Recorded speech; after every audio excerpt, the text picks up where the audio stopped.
किस तरीके से उत्तर प्रदेश की सरकार के प्रशासन के इशारे पर एक पुलिस के अधिकारी ने महिलाओं को वोट से डालने से रोका और रिवॉल्वर दिखा करके कहा कि वोट डालने नहीं जाओगे। मैं उन बहादुर महिलाओं को बधाई देना चाहता हूं कि उन्होंने परवाह नहीं की। उन्होंने कहा कि इससे कुछ जान जाने वाली नहीं, अगर जान भी जाएगी तो हम वोट डाल करके आएंगे। याद है उस समय जिस समय उत्तर प्रदेश का इलेक्शन चल रहा था,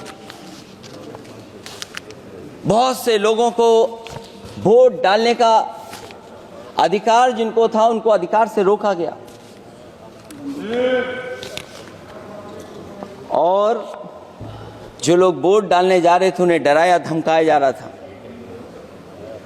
ऐसे इंतजाम किए गए थे कि ये वोट डालने के लिए वोट बूथ तक न पहुंच पाए।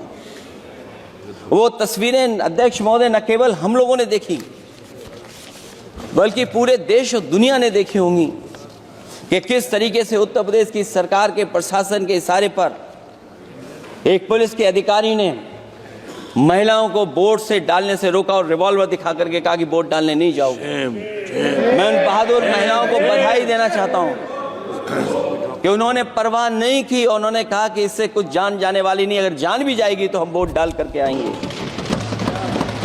क्या यही लोकतांत्रिक राज्य है?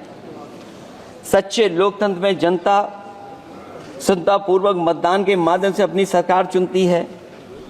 क्या हम सही अर्थों में लोकतांत्रिक व्यवस्था में जी रहे हैं, जहां सरकार मशीन और सरकारी मशीनरी के जरिए जहां चाहे अपनी सरकार बना लेती है, जनता के मत का कोई अर्थ नहीं रखे हैं, वह लोकतंत्र नहीं कहा जा सकता है।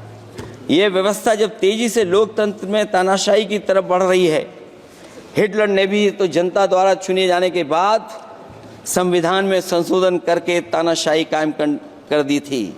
हमारी सरकार भी उसी के समांतर चलने का प्रयास कर रही है। प्रस्तावना में अध्यक्ष महोदय सामाजिक, आर्थिक और राजनीतिक न्याय दिलाने की बात है। अध्यक्ष महोदय, मैं जब सरकार की तरफ से माननीय मंत्री जी को सुन रहा था, उन्होंने जाति जनगणना को लेकर के कहा कि जाति जनगणना कराना चाहें तो करा लें। हम लोग तो उस पक्ष के धर लोग हैं, अगर आप करा सकते हैं तो आप कराइए।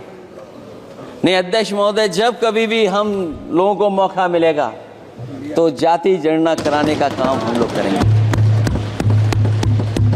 सामाजिक न्याय समाज के अनुसूचित जाति, अनुसूचित जनजाति और अन्य पिछड़े वर्गों को न्याय दिलाने का बड़ा अस्त्र आरक्षण था, उसे समाप्त कर दिया गया है।